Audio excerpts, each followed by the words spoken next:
इतिहास को अपनी बाहों में समेटे सांसें भर रहा ये शहर कभी था चंपावती नगर, क्योंकि इसे रानी चंपावती ने बसाया था।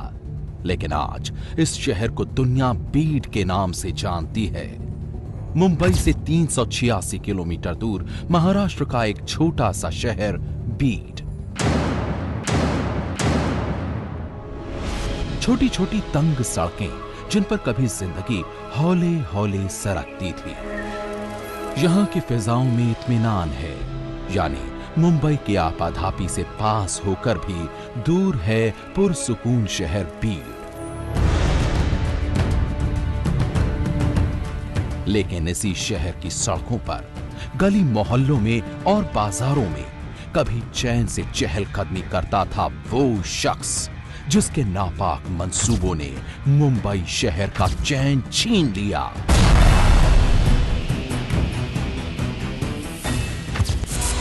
वो शख्स जिसने भारत को दिया आतंकवाद का वो जख्म जिसकी टीस आज भी पूरा देश महसूस कर रहा है। और वो खतरनाक शख्स है ज़बीउद्दीन अंसारी और अबू जिंदाल। 31 साल का ज़बीउद्दीन महज 7 सालों में कैसे बन गया एक खूंखार आतंकवादी।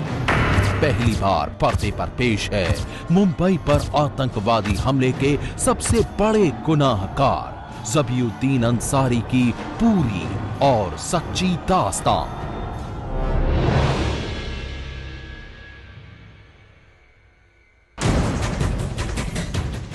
तो 2008 में मुंबई पर हुए जिस आतंकवादी हमले ने पूरे देश को थर्रा दिया, उसकी साजिश का सबसे अहम सूत्रधार है ज़बीउद्दीन अंसारी। ज़बीउद्दीन ही मुंबई पर हमलावर 10 आतंकवादियों का हैंडलर था, उनका गुरु था और वो ही मुंबई की सड़कों पर उनका रहनुमा भी था। बीड का एक छोरा चप्पी कैसे खूंखार आतंकी जिंदाल में तब्दील हो गया, ये हम आपको बताएंगे आगे। पहले सुनिए अपने बेटे के बारे में क्या कहती है ज़बीउद्दीन की माँ। सरासरी बिल्कुल गलत है, हमारा कोई भी नहीं लेगा। लेकिन पुलिस बता रही है कि डीएनए आपका मैच ये पुलिस बिल्कुल गलत बोल रही। आपके बिना इजाजत के ऐसा खून भी लिया होगा ऐसा लग रहा है? नहीं, हमारा तो नहीं लिया। कहीं अस्पताल नहीं। पिछले 4-5 साल में? नहीं। एक माँ का दिल तो शायद यही कह सकता है, लेकिन ज़बीउद्दीन की दास्तान का असल पहलू कुछ और ही है, जिसे जानने के लिए झांकना होगा उसके उस अतीत में जहां मौजूद है उसका बचपन, उसकी यादें और वो जगह जहां उसने लिखी जिंदगी की इबारतें और आतंकवाद के अध्याय। बीड से महज 35 किलोमीटर दूर है गेवराई तहसील, जहां बीता ज़बीउद्दीन का बचपन। बचपन में था यहाँ रहता था बचपन में। पहले तो ऐसा नहीं होगा। नहीं, पहले नहीं था ऐसा। गेवरे में अच्छा था, यहाँ पर अच्छा एकदम फिरता था, सब पहचानते थे उसको गली में। गेवरे से बीड गया तो कुछ पता नाही फिर उसका। पाहिलेला आहे हो, त्याच्या तोंडावरची माशी उठत नव्हती हो इथं ज्यावेळेस तो होता ना, त्याच्या तोंडावरची माशी उठत नव्हती, इतका गरीब वाटत होता. त्याच्याबद्दल असं ऐकल्यानंतर खूप मोठं आश्चर्य वाटलं. शांत होता सुरुवातीला शांत होता. त्याच्याबद्दल काय असं म्हणजे तो काही गुंडगिरी वगैरे प्रकारातला इथं तरी नव्हता. यही वो मकान है जहां 13 नवंबर 1981 को पैदा हुआ ज़बीउद्दीन। मोहल्ले के इन्हीं गली कूचों में खेलते कूदते वो जवान हुआ, लेकिन इस एहसास के साथ कि घर में 4 बहनों के परिवार को चलाने में उसके पिता के आगे क्या मुश्किलें पेश हैं। बीमा एजेंट पिता की छोटी कमाई के सहारे किसी तरह ज़बीउद्दीन का परिवार अपना टाइम पास कर रहा था। कुछ कमाई के लिए हालात, उनके पिताजी बीमार थे, वो सिलसिले में वहाँ चले गए वो लोग। कौन कौन है उसके फैमिली में? सिस्टर वगैरह और उन्हें था वो और उसकी? जी, उसके बहनें वगैरह थी, पिताजी और माताजी। पिताजी तो हमेशा बीमार रहते उसके। तब से आपसे? जी। क्या करते उनके पिताजी? कुछ काम नहीं वगैरह नहीं कुछ। हाथ में पकड़ा बल्ला और बल्ले से टकराती गेंद। ये गेंद कब गोली और बल्ला कब बंदूक में तब्दील हो जाएगा, इसका एहसास न तो मासूम ज़बीउद्दीन अंसारी को था और न ही उसके परिवार को। उसके पड़ोसी भी उसकी शरारतों के कायल थे। 4-5 बहिणी आहेत त्याला। आधी त्यांची कटलरी दुकान होती मेन रोडला, नंतर ते बीडला स्थायिक झाली। समजा पोटा पाण्यामुळे समजा मजबुरी आडी अडचणीमुळे 7वी-8वी पर्यंत होता तिथं वर क्लासमेट तुमचा? हा समजा माझाच क्लास म्हणजे लहान माझ्या मागं होता तो, मी पुढं होतो। आज माझं वय समजा 36 असेल, त्याचं वय 32 तरी असेल, नाही 30-32 आहेच। गेवराई के इसी सरकारी स्कूल में ज़बीउद्दीन अंसारी ने जिंदगी का पहला सबक सीखा। स्कूल में उसके दोस्त उसे प्यार से जब भी बुलाते थे। जब भी पढ़ाई में जितना होशियार था, बातचीत में उतना ही खामोश मिजाज। बहुत कम बोलता था ज़बीउद्दीन। इस सरकारी स्कूल में ज़बीउद्दीन को पढ़ाने वाले टीचर पांडुरंग चौहान के जहन में आज भी उसकी यादें ताजा हैं। आता कसं एकदा सुरुवातीला तो काही वाटत नाही ना, त्याच्यानंतर 10वीच्या नंतर त्यांना वळण लागतं ना वेगवेगळ्या संघटनेमध्ये कुठेतरी म्हणजे त्याचा संबंध आला आणि तिथून पुढे त्यांना ते वेगवेगळं वळण लागू शकतं ना। पण शाळेमध्ये असताना तुम्हाला शाळेमध्ये असताना तो गरीब वाटत होता, शाळेमध्ये असताना तो साधारणपणे गरीब वाटत होता, म्हणजे दिसत होता। पण तो हुशार होता का? हुशार होता तो। ज़बीउद्दीन गेवराई के स्कूल में 10वीं पास कर चुका था कि अचानक 90 के दशक में उसके परिवार ने गेवराई तहसील छोड़कर बीड जिले में बसने का फैसला कर लिया। माँ बाप और 5 बहनों के साथ ज़बीउद्दीन भी 1996 के आसपास बीड के इसी कागजीपुरा इलाके में आकर बस गया। नहीं, उसकी फैमिली अचानक चली गई बीड को। उसकी फैमिली बीड को अचानक चली गई। 8-9 साल पहले यहाँ पे बढ़िया छोटा बच्चा था एकदम, वो कुछ कमाई के लिए हालात, उनके पिताजी बीमार थे, वो सिलसिले में वो चले गए। त्यांनी एक तर समजा मजबुरी आई वडिलाची किंवा त्याच्या वडिलाचं हमेशा दुखायचं, उत्पन्न काही नव्हतं त्या हेतूने, नाही तर मला त्याच्या अनेक काही तसे लोक बीडला गेल्यानंतर भेटले त्याला, त्याचे रिलेशन जुटले, त्यामुळे त्यांनी केलं असं लवकर पैसे कमवायचे हेतू।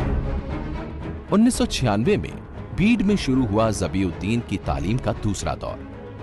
बीड के इंडियन टेक्निकल इंस्टीट्यूट यानी ITI से ज़बीउद्दीन ने इलेक्ट्रीशियन का कोर्स किया और फिर लग गया काम पर।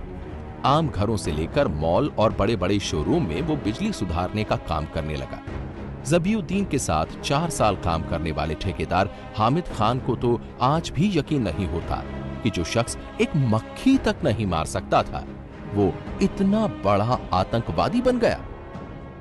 4.5 साल काम किया हुआ है और मेरे पास ITI होके आया था वो, और इसलिए मैं उसको काम देता था इलेक्ट्रिकल का।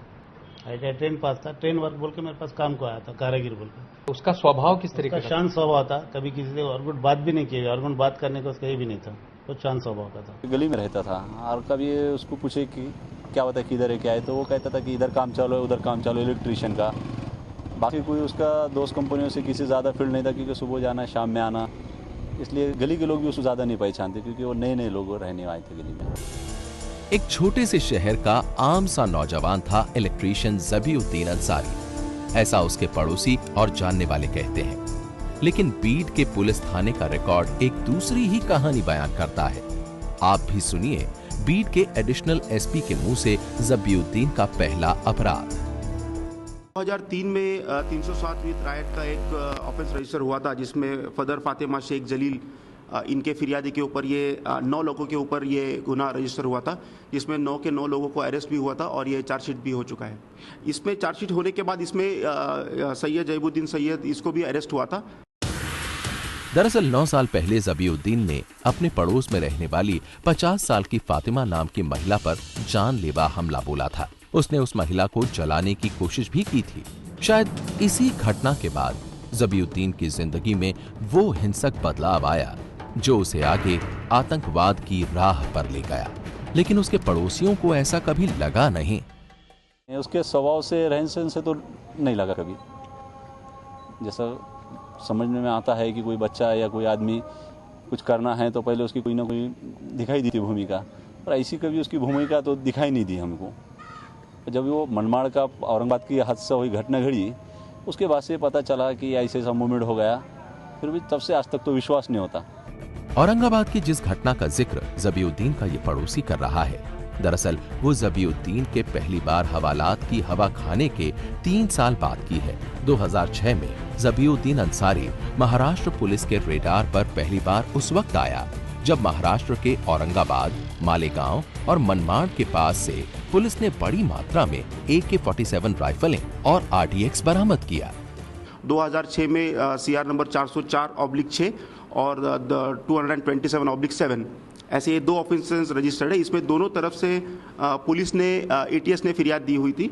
पहला जो ऑफेंस है 2006 का, ये फॉर्जरी और 420 चीटिंग का ऑफेंस है, मतलब गलत डॉक्यूमेंट्स तैयार करके फंसाना और सिम कार्ड्स वगैरह खरीदने करना। ये दोनों ऑफेंस एक ही सेक्शंस में है और दोनों पहले ऑफेंस जो इसमें 5 आरोपी है, जिसमें 4 को अरेस्ट हुई है, लेकिन ज़बीउद्दीन अंसारी इसमें अरेस्ट नहीं हुआ है। इसमें 299 CRPC के अंतर्गत चार्जशीट हो चुका है। और जो 2007 का ऑफेंस है, इसमें 2 आरोपी है, उसमें भी एक ही अहमद शमशेर खान इसको अरेस्ट हुए है। इसमें भी ज़बीउद्दीन अंसारी को अरेस्ट नहीं हुई है। आखिर क्यों ज़बीउद्दीन अंसारी को शिद्दत से तलाश रही थी महाराष्ट्र ATS, ये हम आपको बताएंगे आगे। लेकिन पहली बात ये कि आखिर कैसे बीड शहर के एक आम से लड़के ज़बीउद्दीन के साथ जुड़ गए पाकिस्तान में बैठे आतंकवादी संगठन लश्कर-ए-तैयबा के तार, वो भी उस ज़बीउद्दीन से जो अपने जानने वालों की नजर में एक शरीफ और फर्माबरदार लड़का था। हाँ, वो शॉर्ट लाइन था, हाइट बड़ी नहीं थी उसकी और एकदम साइलेंट चलने में था। अब काम से काम करता, किसी से बातचीत नहीं, ज्यादा कुछ नहीं कह रहे। उससे ज्यादा दोस्त भी नहीं थे, हमारे पास आता था, काम और नहीं। साइड पे भी किसी दूसरे कारागिर से बात नहीं करता, उन्हें उसका काम ही देखता, चुपचाप करता था। चुपचाप करता। सर्विस थोड़ी थी उसकी, थोड़ा मोटा था अपना देता था। तो क्या लाइब्रेरी में वो जाता था जहाँ पे वो सब लोग दोस्त उसके मिलते थे? वो पता नहीं। उसका दिन का ये कैसा था? वो कितने बजे उठता? 9 बजे?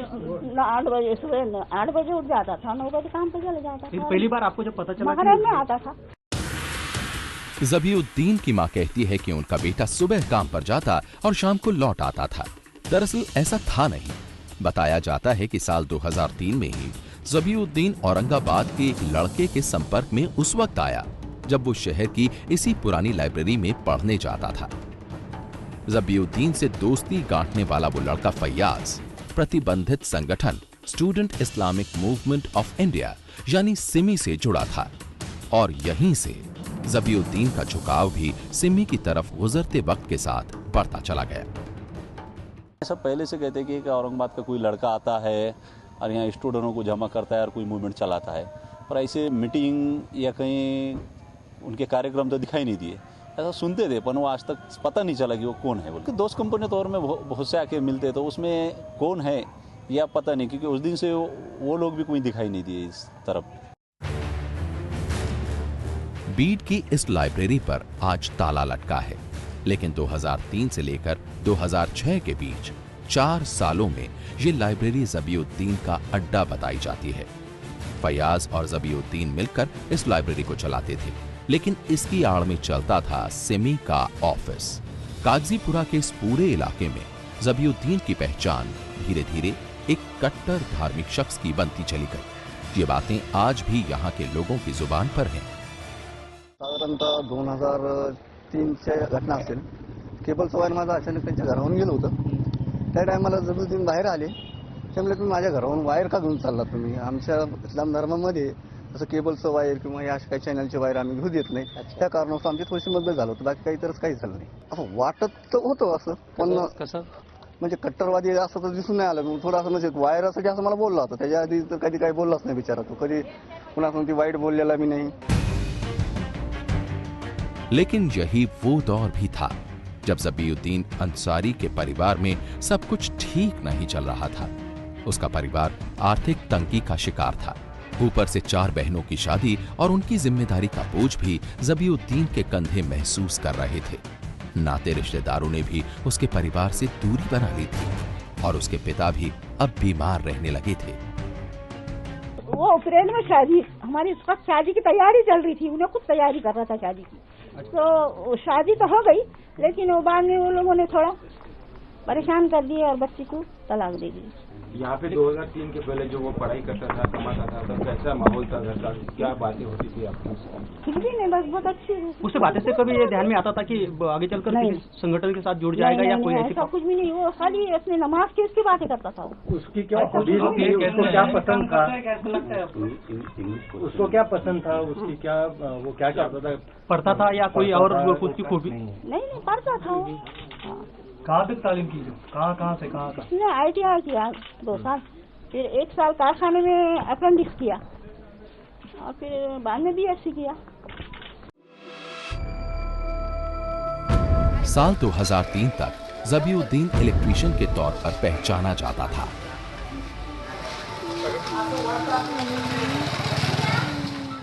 आतंक का उसका चेहरा सामने आने में अभी 3 साल बाकी थे, लेकिन इस बीच वो सिमी का कट्टर सदस्य जरूर बन चुका था। उसका ज्यादा वक्त अब इसी पुरानी लाइब्रेरी में गुजरता था। ऐसा बताया जाता है कि वो यहाँ नौजवानों के साथ देर रात तक मीटिंग कर उन्हें गुजरात दंगों की CD दिखाकर जिहाद के नाम पर उकसाता था। और यही वजह है कि ज़बीउद्दीन कई नौजवानों को सिमी और लश्कर से जोड़ने में कामयाब भी रहा। CDI कैसे, ये भी सिर्फ एक इस तरह की बात की जाती है। हमने भी इस तरह की CD नहीं देखी, लेकिन इस तरह की बात बाद में सामने आई है कि CDI होगी। हमको भी इस तरह की CD की तलाश है, अगर वो मिलती है तो हम उसको देखेंगे भी और पुलिस के हवाले भी करेंगे कि भाई ये CD है, लेकिन ऐसा अभी तक कुछ हुआ नहीं है। या आपने भी कहा कि भाई YouTube पे बहुत कुछ है, हो सकता है YouTube पे भी इस तरह की चीजें लोड हुई हो। मुंबई पर आतंकी हमले के 3 साल पहले तक महाराष्ट्र पुलिस को यह भनक तक नहीं थी कि मुंबई के इतने करीब बीड में ज़बीउद्दीन अंसारी अपनी नापाक साजिशों को अंजाम देने में जुटा है। लेकिन 2006 में पहली बार जब पुलिस ने बीड में ज़बीउद्दीन के दरवाजे पर दस्तक दी तो उसका ये राज फाश हो गया और ज़बीउद्दीन के इस खुलासे ने उसके साथ काम करने वालों को भी चौंका दिया। हम ऐसे समझ रहे कर ही नहीं सकता वो, उसकी इतनी बड़ी पहुंच ही नहीं थी। एक सादा सिंपल वायरिंग काम करने वाला 200-250 रुपये रोज कमाने वाला इतना बड़ा काम कैसे करेंगे सर?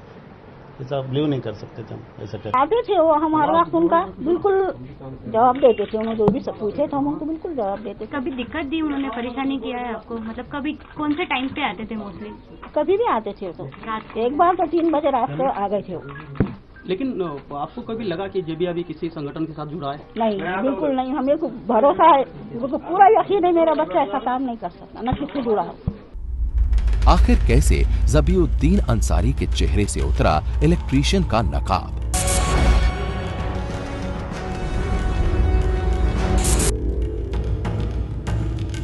कैसे महाराष्ट्र ATS को एक इलेक्ट्रीशियन के चेहरे में छुपा नजर आया आतंकवादी का चेहरा?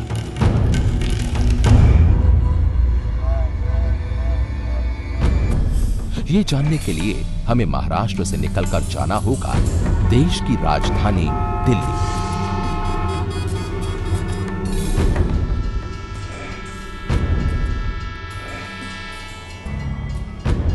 तारीख थी 8 मई 2006।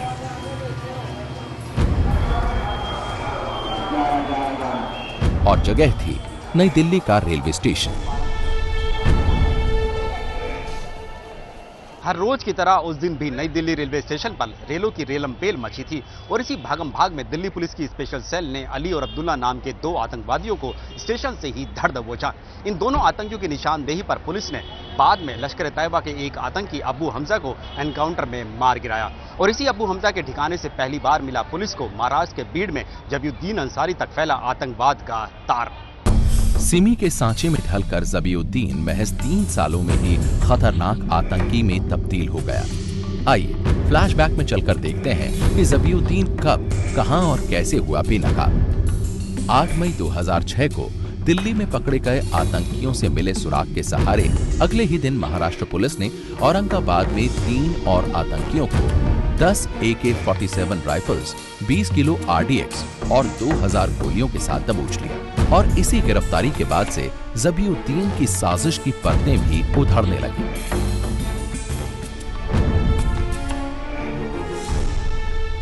कई तरह के मॉड्यूल्स हैं तो कुछ डायरेक्शन हमारी लश्कर तोयबा की ओर भी जा रही है, कुछ रिटायर्ड सिमी वालों के लिए भी जा रही है, एक्स सिमी वालों की ओर भी।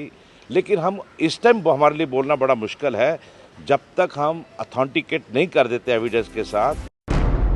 ठीक 4 दिन बाद 14 मई 2006 को औरंगाबाद से 140 किलोमीटर दूर मनमाड़ के पास भी पुलिस ने AK-47 राइफल और 50 हथगोले बरामद किए। मौत का जखीरा मिलने का यह सिलसिला यही नहीं थमा। 2 दिन बाद मालेगांव की एक दुकान से 13 किलो RDX और 5 AK-47 राइफलें भी पुलिस के हाथ लगी। लेकिन इस वक्त तक भी महाराष्ट्र पुलिस अंधेरे में ही तीर चला रही थी। पूरी तरह से इंटेलिजेंस गेयर करके हम आगे बढ़ रहे हैं, क्योंकि मराठवाड़ा के कुछ एरियाज, औरंगाबाद, जालना वगैरह, नांदेड़, वहां पे फंडामेंटलिस्ट ऑर्गेनाइजेशंस डिफरेंट धर्मों की भी रही है। तो we are trying to explore all those possibilities. और जब वो मनमाड़ का हादसा हुआ तो उसके बाद में ATS के लोग, पुलिस के लोग आकर किसी को भी इंक्वायरी के तौर पर पूछने लगे और उठाकर लेके जाने लगे। तो इसलिए 2006 में मैं भी शासन प्रशासन सभी को हमने कंप्लेंट किए थे कि आतंकवाद के नाम पर निर्दोष मुसलमानों को उठाकर ना लेकर जाए। तब हमने कलेक्टर, गृह मंत्री, मुख्यमंत्री सबको कंप्लेंट किए थे कि पुलिस और ATS के लोग जो है तो आतंकवाद के नाम पर किसी को उठाकर ले जाकर जो है तो इंक्वायरी कर रहे हैं और तकलीफ दे रहे हैं। तब भी हमने कंप्लेंट की। ये सारी कहानी हमने आपको बताई वो इसलिए ताकि आप जान सके कि महाराष्ट्र में हथियारों का इतना बड़ा जखीरा लाने वाला वो शख्स कोई और नहीं बल्कि ज़बीउद्दीन उर्फ जब्बी ही था। क्योंकि औरंगाबाद में पकड़े गए आतंकवादी ने जब उल्टी की तो ज़बीउद्दीन की पूरी साजिश सामने आ गई और इस तरह पहली बार महाराष्ट्र पुलिस के रेडार पर आया ज़बीउद्दीन अंसारी। लेकिन इस जानकारी ने तो जैसे पुलिस के होश ही उड़ा दिए।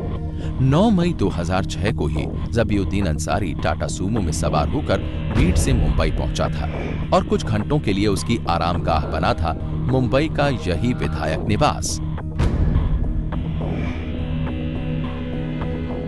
बड़ा सवाल यह है कि मुंबई में कोई तो है जो ज़बीउद्दीन अंसारी का हमदर्द है और जिसने साल 2006 में ज़बीउद्दीन अंसारी को मुंबई के आमदार निवास यानी विधायक निवास में पनाह दी थी।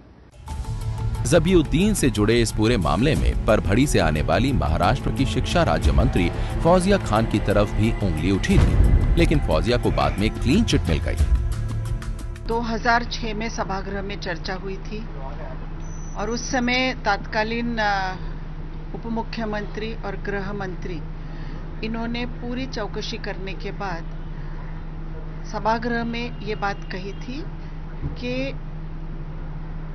आमदार निवास में जो भी नाम लिए जा रहे हैं उनका इस विषय से कोई संबंध नहीं है। 6 साल पहले जब ज़बीउद्दीन इसी टाटा सूमो में सवार होकर मुंबई के विधायक हॉस्टल में पहुंचा था तो उसका मेजबान कौन था ये अभी एक राज ही है। लेकिन उस वक्त भनक लगने पर पुलिस ने उसकी गाड़ी का पीछा किया था और इसी का नतीजा था कि औरंगाबाद में पुलिस के हाथ लगा हथियारों का ये जखीरा। लेकिन तब ज़बीउद्दीन पुलिस को चकमा देने में कामयाब हो गया था। महाराष्ट्र ATS ने हथियारों से भरी सूमो का पीछा कर उसे पकड़ लिया और उसके हत्थे चढ़ा मोहम्मद आमिर, वो शख्स जिसकी जुबानी पुलिस को पहली बार पता चला ज़बीउद्दीन अंसारी उर्फ जब्बी का नाम। पिछले 6 सालों से ज़बीउद्दीन दुनिया की नजरों से छुपता छुपाता घूम रहा था। सुरक्षा एजेंसियों के साथ साथ ABP न्यूज भी उसकी तलाश में था। मुंबई हमलों के बाद शक के आधार पर हम उसके घर यानी बीड तक जा पहुंचे थे। महाराष्ट्र के औरंगाबाद से करीब 2 घंटे की दूरी पर है एक शहर। इस शहर का नाम है बीड। इसी शहर की गलियों में पहुंचा स्टार न्यूज का कैमरा और ढूंढते ढूंढते हम पहुंचे वहां जहां रहता है वो शख्स जिसके बारे में पता चला है कि वो भी है अबू जुंदल। जी हां, बीड के इसी इलाके में है उस शख्स का घर जिसके बारे में सुरक्षा एजेंसियों को पता चला है कि उसका नाम भी अब अबू जुंदल है। 26/11 में भी अजमल आमिर कसाब ने एक अबू जुंदल का नाम लिया है। कसाब ने कहा है कि जुंदल ने 26/11 के आतंकियों को हिंदी सिखाई। अब हम आपके सामने करने जा रहे हैं वो खुलासा कि ये घर असल में किसका है। ये देखिए, ये है उस शख्स की तस्वीर जिसका ये घर है। ये शख्स कोई और नहीं, 2006 में औरंगाबाद के पास से पकड़े गए RDX, AK-47 और गोलियों के जखीरों को भारत लाने वाला शख्स ज़बीउद्दीन सैयद उर्फ जब्बी है। 2006 में महाराष्ट्र पुलिस ने आरडीएक्स और AK-47 समेत हथियारों का बड़ा जखीरा तो बरामद कर लिया, लेकिन वो इसके मास्टरमाइंड को पकड़ने में नाकामयाब रही। जब भी पुलिस को चकमा देकर भाग गया, पहले बांग्लादेश और बाद में पाकिस्तान, और अब महाराष्ट्र के छोटे से शहर का ये लड़का लश्कर का बन गया है एक बड़ा कमांडर। आपने देखी ज़बीउद्दीन उर्फ अबू जिंदाल पर एबीपी न्यूज की 2010 की ये रिपोर्ट। दरअसल 2006 में जब मुंबई की मंझगांव कोर्ट ने ज़बीउद्दीन के खिलाफ गिरफ्तारी वारंट जारी किया था तो उसने देश ही छोड़ दिया और उसका नया ठिकाना बना बांग्लादेश। बांग्लादेश के आतंकी कैंप में वो नाम बदलकर बन गया अबू हमजा और फिर जा पहुंचा पाकिस्तान।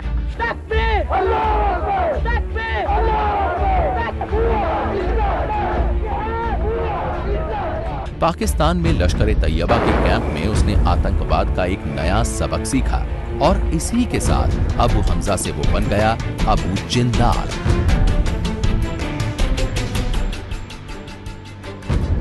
वो अबू जिंदाल जिसने मुंबई पर हमला करने वाले आतंकवादियों को ट्रेनिंग दी थी, वो जिंदाल जिसने सिखाई थी आतंकवादियों को हिंदी, वही अबू जिंदाल जिसका सबसे बड़ा चेला है मुंबई का गुनहगार अजमल आमिर कसाब।